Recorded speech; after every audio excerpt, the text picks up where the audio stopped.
Olá, estamos hoje aqui para mais uma aula dentro do evento Colóquios de Direito Administrativo, que é um evento promovido pelo Instituto de Direito Administrativo do Rio de Janeiro, o IDAD, em convênio com a Escola da Advocacia Geral da União.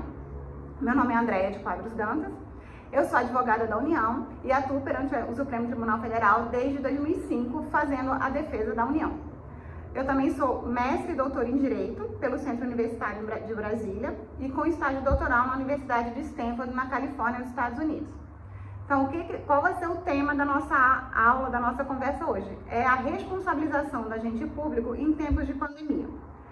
E para poder debater esse tema, eu vou me aproveitar exatamente dessa minha experiência de atuação perante o Supremo Tribunal Federal e trazer para discussão um recente julgamento numa ação direta de inconstitucionalidade, a 6421, que contestou a medida provisória 966, que trata exatamente da responsabilização dos agentes públicos em tempos de pandemia. Como é que a gente vai levar essa conversa, essa discussão aqui? Em primeiro plano, eu vou trazer exatamente a medida provisória, para a gente entender os termos. É uma medida provisória bem curtinha, são só 3 artigos. Entender qual que é, o que ela traz, né? Qual que é o contexto normativo dessa medida provisória. Comparar com o que existia de legislação sobre a responsabilização do agente público antes da medida provisória. E aí a gente vai caminhar, né, para o STF, para as ações diretas de constitucionalidade. Então, a gente vai analisar primeiramente os principais argumentos dos autores dessas ações diretas e, por fim, o que o STF decidiu. Depois de passar por tudo isso, a gente vai concluir rapidamente para tentar entender o que?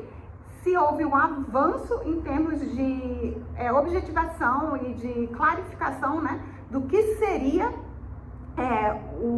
quais atos poderiam ser objeto de responsabilização do agente público ou se ainda a gente tem vácuos normativos que devem ser preenchidos diante do caso concreto. Então, como eu disse, a primeira coisa que a gente vai fazer é analisar a medida provisória. Então, quem quiser já abre na internet o texto da medida provisória 966, de 13 de maio de 2020, e a gente vai dar uma olhada rapidinho nos 3 artigos dela. O artigo 1º, ele vai simplesmente dizer, né, que os agentes públicos serão responsabilizados em caso de dolo e erro grosseiro, e atos relacionados direta ou indiretamente ao enfrentamento da emergência da pandemia e ao combate dos efeitos econômicos e sociais. Então, o que esse primeiro artigo está dizendo? Ele está estabelecendo 2 critérios de responsabilização, né, qualificadores de responsabilização, ou seja, o ato tem que ter sido cometido com dolo ou erro grosseiro e essa ação tem que estar relacionada direta ou indiretamente com a atual crise sanitária, a atual crise de pandemia, certo? Mas ela não precisa ser só em relação aos efeitos de emergência, ela pode ser o combate aos efeitos econômicos e sociais. Então, os atos que não necessariamente têm relação direta com a pandemia, mas que visam corrigir, né, ou então amenizar o impacto dessa pandemia em outras áreas, como a área fiscal, a área orçamentária, social, de distribuição de renda, ela também é considerada como um ato como atos relacionados à pandemia, e a medida provisória vai incidir também nesse caso. Então, beleza? E o artigo 2º, o que o artigo 2º vem dizendo? Ele vai dizer, ele vai conceituar, não conceituar porque o conceito ainda continua amplo, mas ele vai tentar delimitar um pouco mais o que seria esse erro grosseiro. Então, ele diz o quê? Considera-se erro grosseiro o erro manifesto, evidente, inexcusável, praticado com culpa grave. Então, ele basicamente equipara o quê? O erro grosseiro à culpa grave. Então, se foi um ato cometido com culpa leve ou culpa média é quando a gente entende que o homem médio teria capacidade de analisar aquilo. Não é suficiente para responsabilização. A culpa ela tem que ser grave, ela tem que ser um erro evidente, manifesto, inexcusável. Então, realmente, você coloca uma característica muito mais exacerbada nesse ato. Então, realmente, só casos mais limítrofes poderiam ser objeto de responsabilização. Esse foi o artigo 2º. O último artigo é o artigo 3º. O que o artigo 3º traz? Que é muito importante nesses tempos, né, nessa situação extraordinária de pandemia. Ele traz a contextualização do ato do agente público. Então, ele diz o seguinte: na aferição de ocorrência do erro grosseiro, tem que ser necessariamente considerado os obstáculos e as dificuldades reais do agente público, a complexidade da matéria e das atribuições do agente público, a circunstância de incompletude de informações na situação de urgência e emergência, e as circunstâncias práticas que impuseram limites ou condicionaram a ação. O que esse artigo quer dizer? Esse artigo ele reconhece, na verdade, que estamos num momento extraordinário, um momento excepcional, um momento inédito, onde todo o nosso ordenamento jurídico tem que ser reconstruído, reconfigurado para fazer frente, para responder à crise da pandemia. Por quê? Porque outras crises, já houveram outras crises antes. Claro que a gente já passou por diversas crises, só que esse caso, o que ele tem de tão excepcional, que todo mundo já sabe, né? Ele é uma crise sanitária, porque ele decorre de uma disseminação, né, de um vírus, então ele tem um aspecto de saúde muito presente lá nele, mas ele também é uma crise social, econômica e fiscal. Por quê? Porque ele abalou de forma muito grave a economia de todos os países do mundo. Então a gente, né, vai ter que se reestruturar tudo. E agora é o momento em que o Estado precisa fazer frente a essa reestruturação da sociedade. Então você tem um aspecto fiscal muito forte, né, de destinar recursos públicos ao combate dessa pandemia. Então aqui a gente tem a medida provisória. A princípio é uma medida provisória simples, que a priori você olharia e não imaginaria que ia dar tantos problemas. Mas o fato é que ela foi objeto de 6 ações diretas de inconstitucionalidade no STF. A gente perguntando, sim, mas como é que o agente público era responsabilizado antes da medida provisória? Era por culpa leve, então? Era só por culpa média? Qual foi a grande inovação da medida provisória que gerou essa busca por sua inconstitucionalidade? Se a gente volta aqui na Lei de Introdução às Normas do Direito Brasileiro, que foi uma redação, né, um artigo incluído, o artigo 28, incluído pela Lei 13.655 de 2018, que a gente tem aqui a questão da responsabilização do agente público, que diz que, então, artigo 28, né, da Lei 13.655, o agente público responderá pessoalmente por suas decisões ou opiniões técnicas em caso de dolo ou erro grosseiro. Então, peraí, então a medida provisória é muito parecida, né, com o artigo 28 da Lei de Introdução. Então, qual que seria o grande problema? Não, mas a medida provisória a gente teve aquela densificação, uma espécie de conceituação do que seria o erro grosseiro, equiparando o erro grosseiro à culpa grave, coisa que a Lei de Introdução não tinha, né? Você tinha o erro grosseiro, mas esse erro grosseiro não tinha essa equiparação à culpa grave. Então, a princípio, essa seria a grande novidade da medida provisória. Mas se a gente vai e olha como essa Lei de Introdução foi regulamentada posteriormente pelo Decreto 9830, a gente vai ver aqui no artigo 12, parágrafo 1º do decreto, ele afirma que considera-se erro grosseiro aquele manifesto, evidente e inexcusável, praticado com culpa grave, caracterizado por ação ou omissão, ou elevado grau de negligência, imprudência e imperícia. Opa, então se eu pego a Lei de Introdução às Normas do Direito Brasileiro e junto com o decreto que regulamentou essa Lei de Introdução, a gente tem um ordenamento jurídico que ele é praticamente idêntico ao da medida provisória, certo? A única diferença que a gente vai ter entre esses dois ordenamentos jurídicos, digamos assim, é exatamente a contextualização deles. Ou seja, quando você está num contexto de pandemia, de extraordinariedade, de ineditismo, em que as descobertas científicas vão sendo feitas, né, vão sendo estabelecidas dia a dia, vão sendo construídas e desconstruídas, e os agentes públicos eles têm que atuar num momento de construção e desconstrução dessas normas técnicas científicas.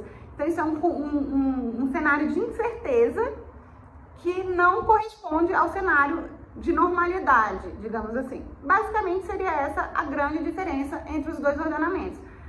Qual seria a influência disso, de um e de outro? Em tese, na medida provisória, o erro grosseiro ele teria que ser um erro ainda mais evidente. Por quê? Por conta da incerteza que permeia a atuação de todos os agentes públicos.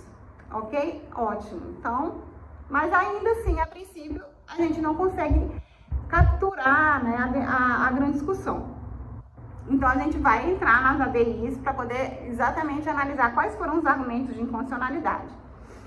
Na verdade, são 6 ADIs, né? Eu falei da 6421, que é o que eu vou me referir só porque é a primeira mesmo, mas a gente tem a ADI 6421, 6422, 6424, 6425, 6427 e 6428.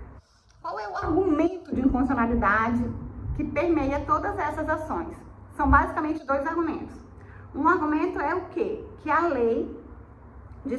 medida provisória, né, ela teria delimitado a culpa, né, a culpa para fins de responsabilização do agente público, onde a Constituição, no seu artigo 37, parágrafo 6º, não delimitou. Então, o que acontece? Qual que é esse argumento? A Constituição estabeleceu a responsabilização enquanto dolo ou culpa.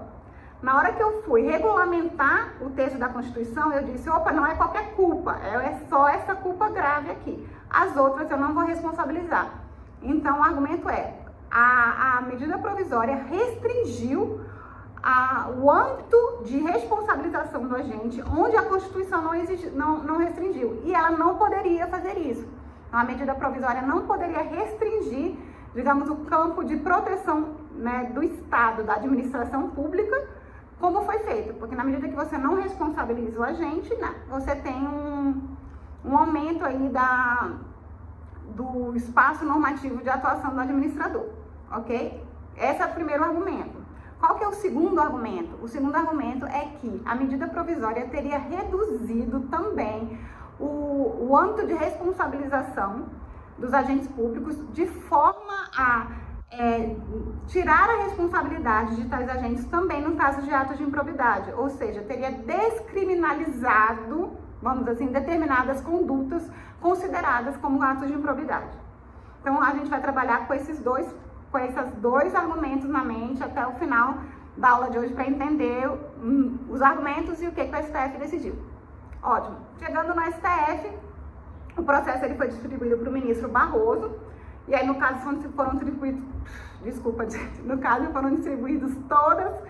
distribuídas todas as ações diretas, foram preventas para o ministro Barroso, que levou em conjunto para análise da cautelar diretamente no plenário. Uma grande peculiaridade desse caso é que o ministro Barroso não solicitou informação das autoridades coautoras. Então, assim, qual que normalmente é a praxe, né, de atuação em termos de ação direta ou do controle concentrado? O ministro, né, é autuado a ação direta, distribuída aleatoriamente para algum ministro, se não houver prevenção. E esse ministro solicita informações às autoridades requeridas, que normalmente são as autoridades da onde emanaram o ato que está sendo contestado. Nesse caso específico, como é uma medida provisória, então é só o presidente da República que é a autoridade requerida, certo? Se fosse uma lei, aí seria o presidente da República e o Congresso Nacional. No caso, sendo só uma medida provisória que ainda está pendente de apreciação pelo Congresso, só de quem deveria prestar informações seria o presidente da República.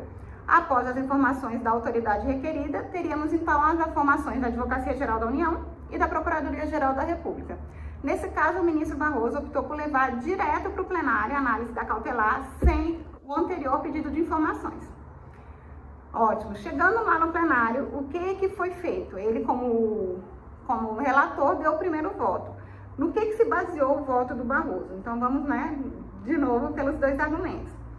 A primeira questão que a gente já entendeu que é um pouco confusa é pensar por que essa medida provisória, que era tão semelhante ao arcabouço jurídico que existia anteriormente, quando a gente junta, né, a lei de introdução com o decreto que regulamentou a lei de introdução, por que essa medida provisória ela seria inconstitucional e esse outro conjunto normativo do ordenamento jurídico não teria sido contestado pelo STF ainda? O que é interessante que acontece nesse caso? O ministro Barroso, quando ele vai fazer a análise cautelar, ele entende que sim, você tem uma proximidade desses 2 ordenamentos, né? Desses 2 conjuntos de normas, a medida provisória e desse conjunto de norma aqui, que é a lei mais o regulamento. Só que o que ele fala? Eu estou analisando a questão em cautelar. Como eu estou analisando só uma questão cautelar, eu não vou, por agora, analisar a questão que está aqui do lado, que é a lei e o decreto. eu vou ficar restrito unicamente a analisar a medida provisória. Então, ótimo. Então, é a primeira coisa que ele disse. Eu não vou discutir se a lei de introdução às normas do direito brasileiro é constitucional ou não.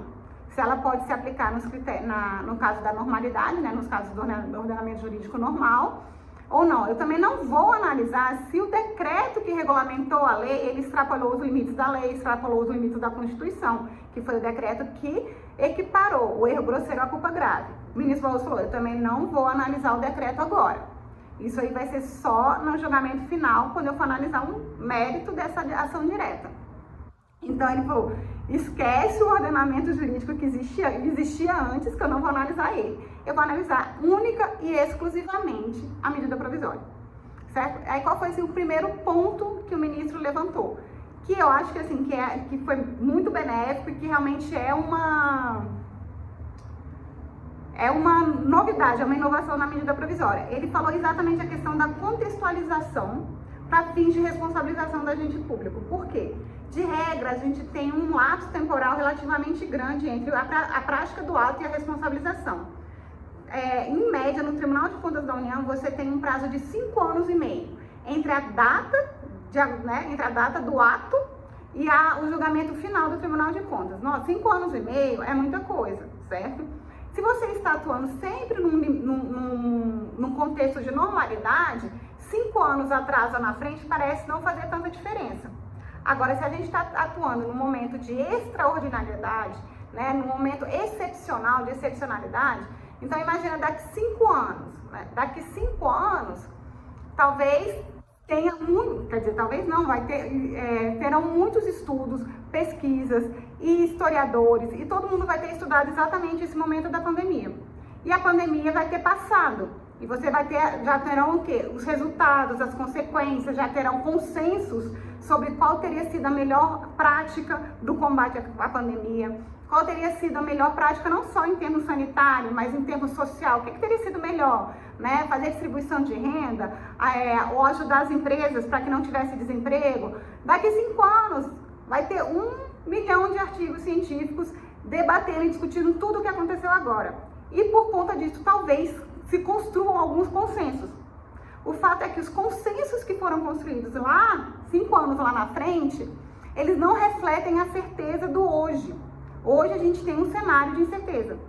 E é exatamente isso que o Barroso inicia dizendo. Ele inicia dizendo o seguinte, tem que ser analisado o contexto de certeza, de completude de informação, quando o agente público agiu, não quando ele está sendo responsabilizado lá posteriormente, 5 anos depois.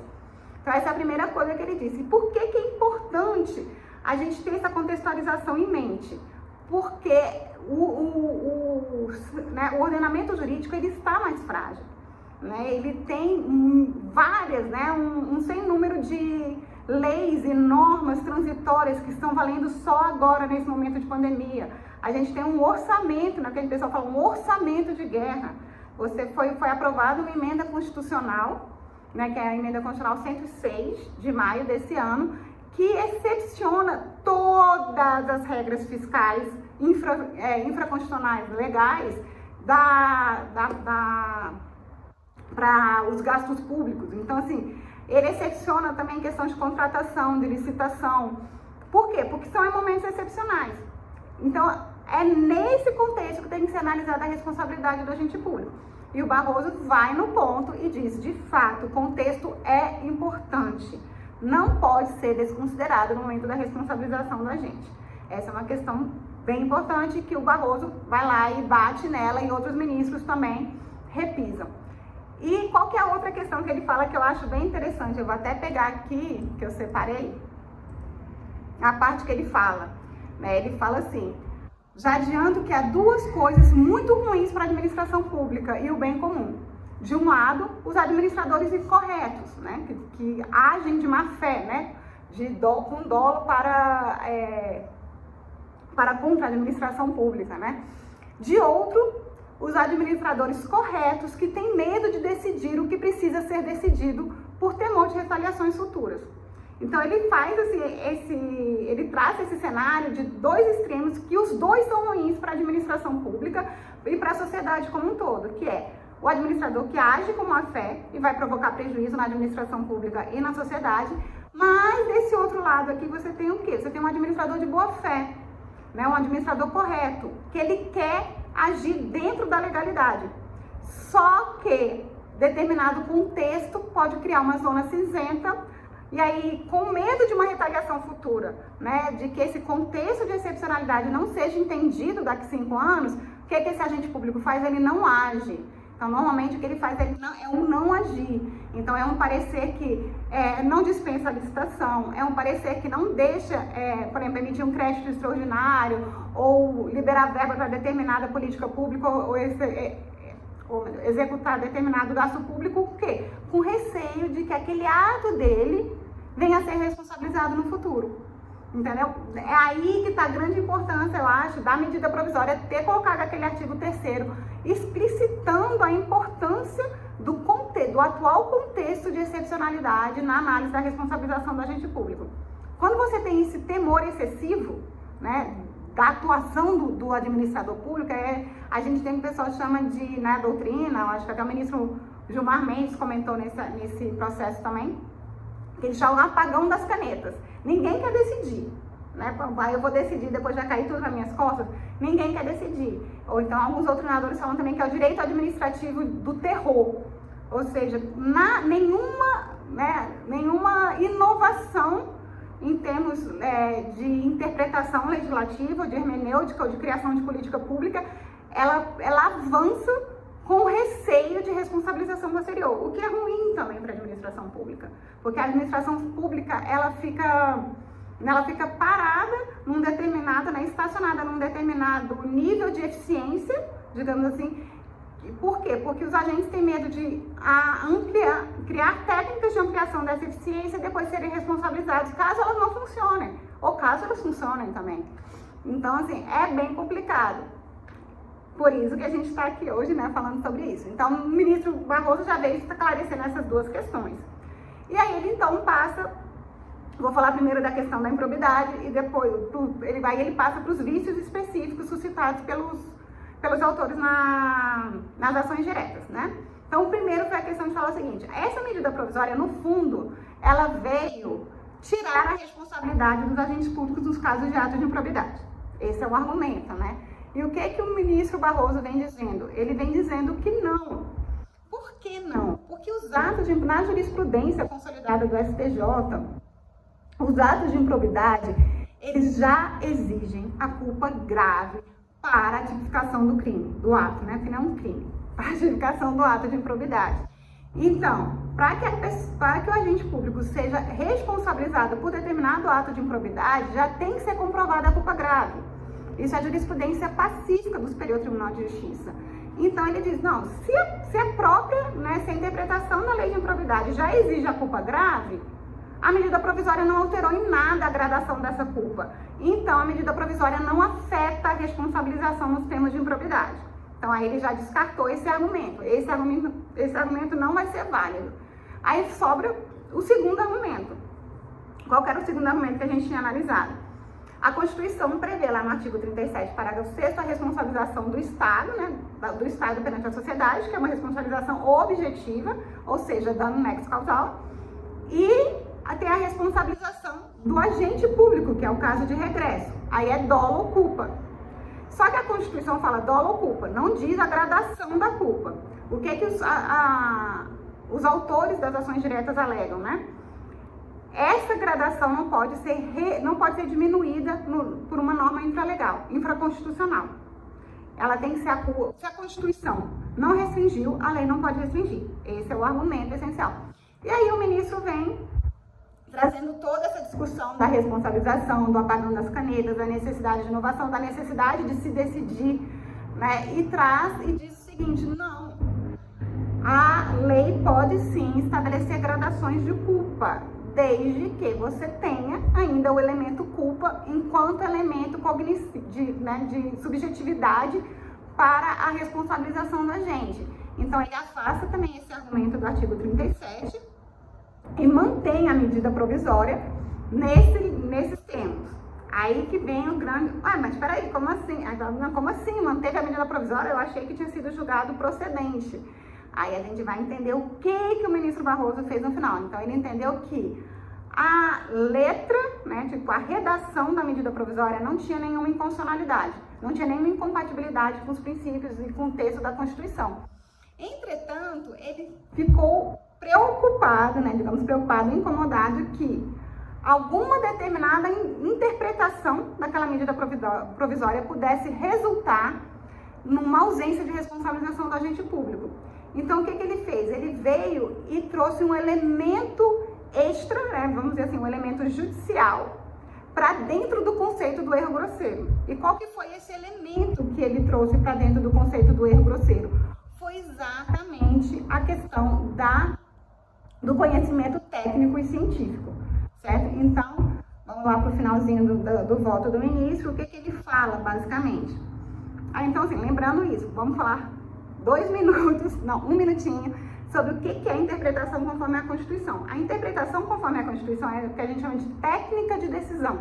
É uma forma de decisão, né, uma metodologia de decisão que o ministro pode adotar ou não, a corte pode adotar ou não. Nessa técnica de decisão, o texto, né, da norma que está ali sendo atacada, ele permanece intacto. Não se altera o texto. Mas de qualquer texto você vai ter o quê? Você tem um leque de opções de interpretação. Né? Você pode interpretar de uma forma mais desse lado, desse você tem um leque de interpretação. A técnica de interpretação conforme a Constituição, ela pega esse leque e diz, ó, esses 4 aqui não pode só esses 6. Ou então faz só esse 1 não pode 9.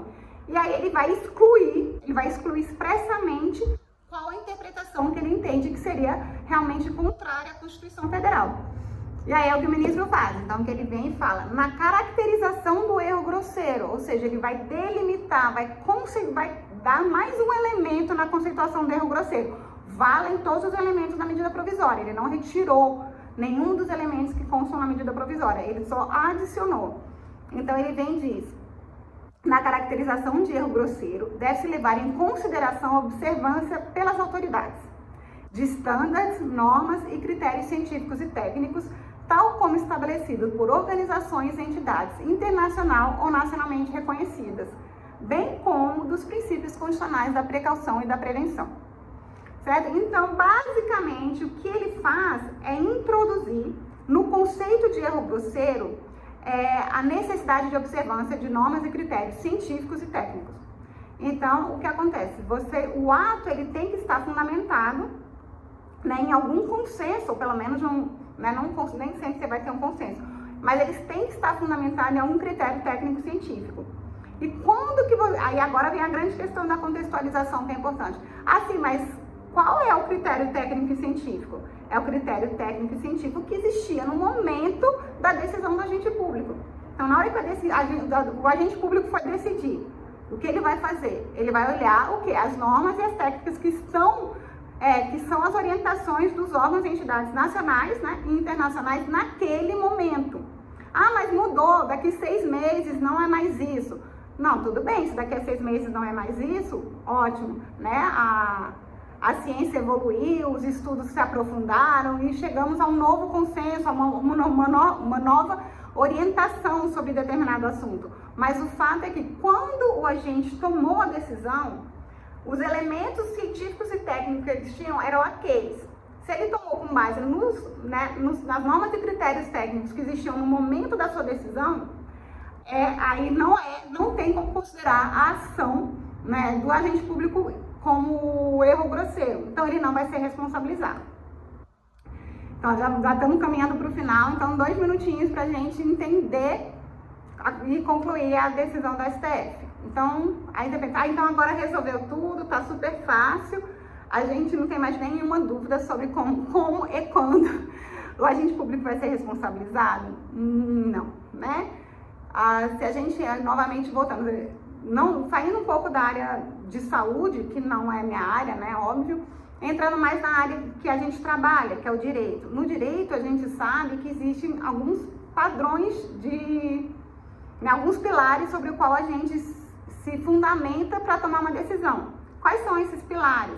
Normalmente são as normas, né, as normas escritas, a jurisprudência dos tribunais que decidem sobre aquelas normas e a doutrina, os estudos, né, como essas normas são interpretadas, o que os doutrinadores, né, entendem sobre a aplicação dessas normas. E aí você usa esses 3 pilares para tomar uma decisão. Qual que é o problema normalmente, não vou te falar agora, o problema normalmente é que a norma ela pode não ser muito clara e pode ter uma interpretação dúbia. A doutrina pode se dividir nessa interpretação dúbia que a norma tem.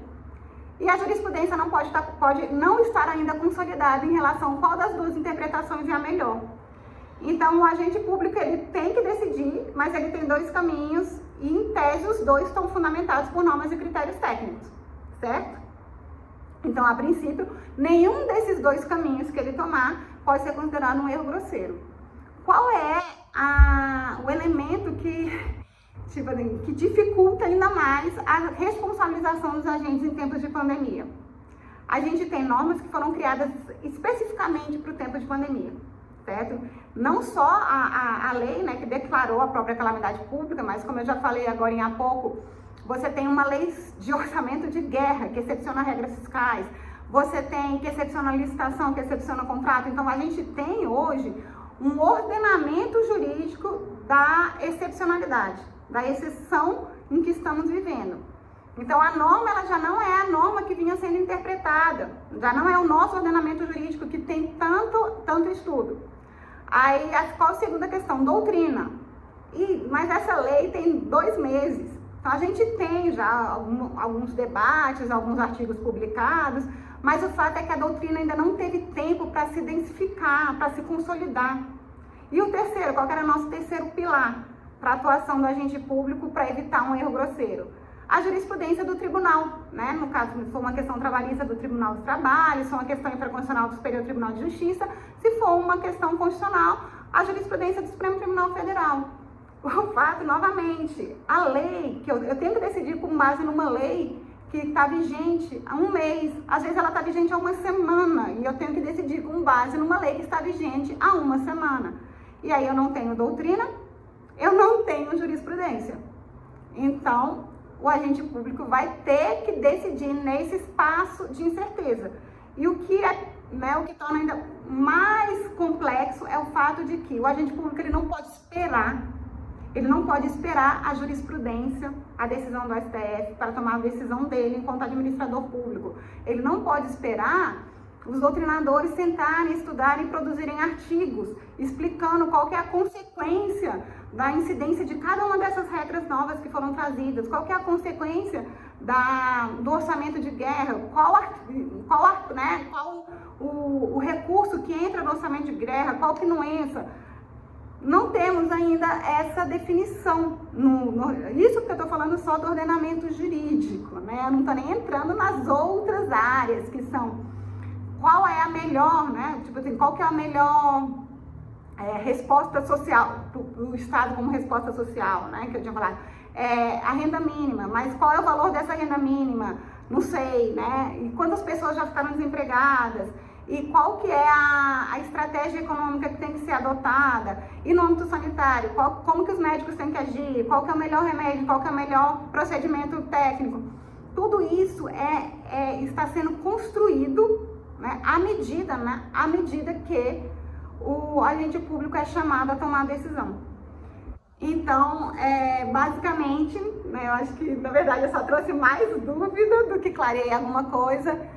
Mas, assim, para a gente fechar essa conversa de hoje e essa discussão sobre responsabilização do agente público, a gente tem, então, uma medida provisória que, na minha opinião, que ela trouxe de mais inovador foi a conferir de forma expressa a relevância do contexto no qual o administrador público está tomando a decisão, que é um contexto de incerteza e de imediaticidade, ele não pode esperar. Né? Ele não pode esperar ter a informação completa para só então tomar a decisão dele. E a gente tem essa decisão do STF que conferiu um elemento a mais na construção do erro grosseiro. O que ele disse? Sim, você pode fazer a gradação de culpa para responsabilização do agente público em âmbito infraconstitucional e utilizar como padrão somente a culpa grave. E aí, o que ele disse? Mas na opinião do Supremo Tribunal Federal, o erro grosseiro, ele não está conectado só com a culpa grave. O erro grosseiro, ele está conectado com o quê? Com a necessidade de observância de estándares, normas e critérios científicos e técnicos. Certo? Então, basicamente é isso que eu queria falar com vocês hoje. Né? Espero que tenha sido interessante, que tenha clareado algumas coisas, mas também que tenha gerado questionamentos para que a gente possa, né, continuar estudando e produzindo e tentar compreender e delimitar de uma forma um pouco mais clara os casos de responsabilização no agente público. Então, a medida provisória ainda está valendo, ela está pendente de apreciação ainda para conversão em lei no Congresso Nacional. E lembrando que a ação direta de constitucionalidade manteve o texto integral da medida provisória, apenas inserindo esse elemento de necessidade de observância de critérios e normas técnicas e científicas. Então, queria acabar agora agradecendo o convite da Escola da Advocacia Geral da União para fazer essa palestra aqui, essa conversa, né, explicar esse tema para vocês, e do Instituto de Direito Administrativo do Rio de Janeiro. Espero que vocês tenham gostado e continuem todo mundo, né, estudando, e a gente se vê em algum outro colóquio. Obrigada, gente. Até mais.